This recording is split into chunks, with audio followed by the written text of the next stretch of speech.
झोपड़िया शहर में एक बिल्डर के साथ धनीराम अपने नए बंगले के लिए बात कर रहा था।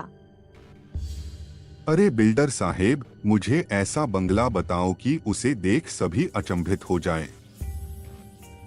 अरे धनीराम जी, आप चिंता मत करो। डाकनिया तालाब के पास बहुत सुंदर बंगला है और वो सिर्फ मैं आपको 1 करोड़ में ही दे दूंगा। अरे वाह, चलो मुझे दिखा दो और पैसा लेकर वो मेरे नाम करवा दो। हाँ क्यों नहीं, चलो अभी दिखा देता हूँ। ऐसा बोलकर वो बिल्डर धनीराम को वो बंगला दिखाता है और धनीराम से पैसा ले लेता है। फिर ऐसा पूरे झोपड़िया शहर में उन तीनों बिल्डर ने सभी लोगों से पैसा ले लिया और उन्हें बहुत सुंदर सुंदर घर दिखाए। कुछ दिनों में उन सभी ने पूरे झोपड़िया शहर के लोगों के पैसे ले लिए, जिससे बाकी बिल्डर की नींद उड़ गई थी। उस दिन की बैठक में सभी को ये तय करना था कि अब बिल्डिंगें बनाएं कि नहीं, क्योंकि झोपड़िया शहर में जो 3 नए बिल्डर आए थे उनकी वजह से बिल्डिंग बनाने वालों की नींद उड़ गई थी। तभी कपाड़िया बिल्डर बोलता है, अब आएगा मजा। देखो जिंघानिया साहब, आज हम सभी बिल्डर इसलिए इकट्ठा हुए हैं कि पिछले कुछ दिनों से जो हम सभी के पेट पे जो लात मारी है, उन 3 बिल्डर का क्या करना है, ये हमें अब तय करना होगा।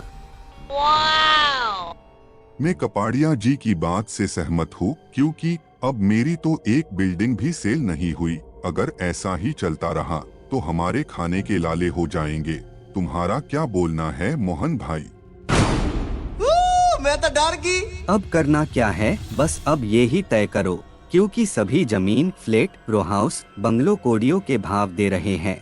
अगर उन तीनों बिल्डर का जल्दी ही कुछ नहीं किया तो हमें कोई दूसरा काम देखना होगा।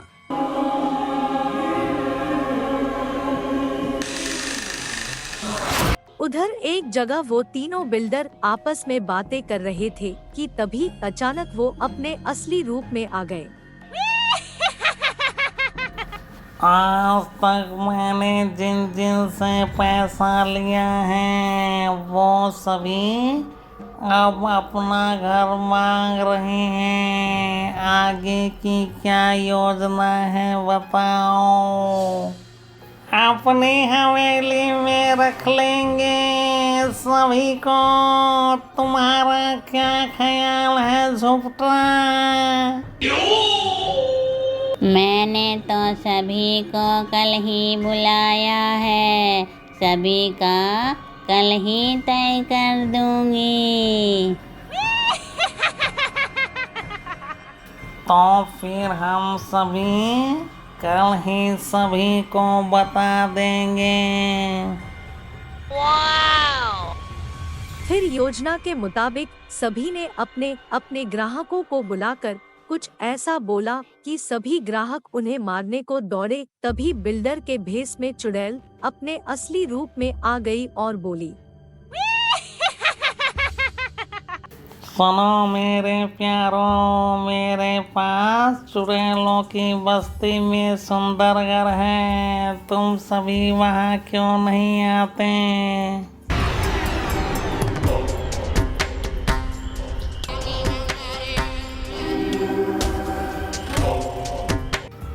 मेरे पास चुड़ैल मंडी और मोतियागंज में सुंदर बंगलो हैं। मैं सभी को बंगलो फ्लैट के भाव दे दूंगी। सभी मजे करेंगे बासुंदी खा के।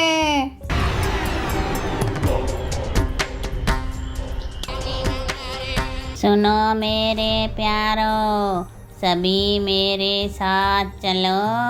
शैतानगंज में शीश महल बनवाऊंगी सभी के लिए। बॉडीगार्ड ब्रोक लेसनर को रखूंगी।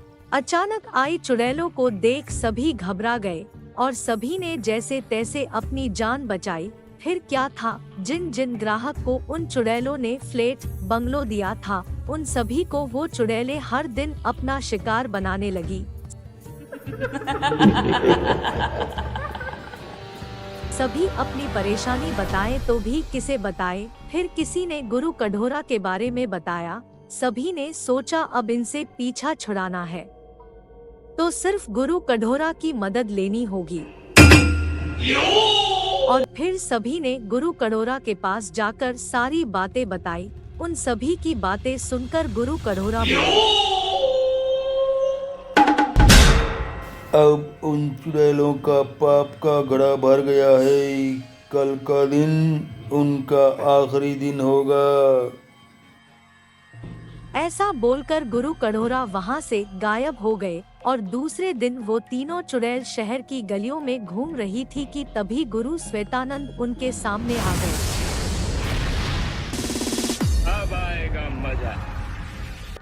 वहीं रुक जाओ वह दुष्ट चुड़ैलों, आज तुम्हारा पूरा हिसाब होगा। लगता है गुरु श्वेतानंद हमसे एक बड़ा आश्रम खरीदी करने आए हैं। इनको हम चुड़ैलों के कबीले में आश्रम बना कर देंगे, बिल्कुल इनकी तरह सफेद कलर का। तभी वहाँ गुरु कढोरा प्रकट होते हैं। गुरु कढोरा को देख सुप्ता चुड़ैल बोलती है, अब आएगा मजा। सुनो बहन नक्ता, अब तो लोगों के साथ इन गुरुओं को भी हमसे आश्रम बनवाना है। इनका आश्रम मौत के कुएं के पास खूनी कबीले में ठीक रहेगा। सुनो प्यारे गुरुओं, हम तुमको ऐसा आश्रम बना कर देंगे कि वहाँ से वापस आने का मन ही नहीं करेगा। और हम गुरुओं से कमीशन भी नहीं लेते हैं। तभी गुरु कढोरा बोलते हैं, ऐ पापी आत्माओं, बंद करो ये तुम्हारा मौत का खेल और संभालो मेरा वार। ऐसा बोलकर गुरु कढोरा और गुरु श्वेतानंद ने उन चुड़ैलों पर जादुई शक्ति का प्रयोग किया, जिससे वो तीनों चुड़ैल एक पत्थर की मूरत बन गई।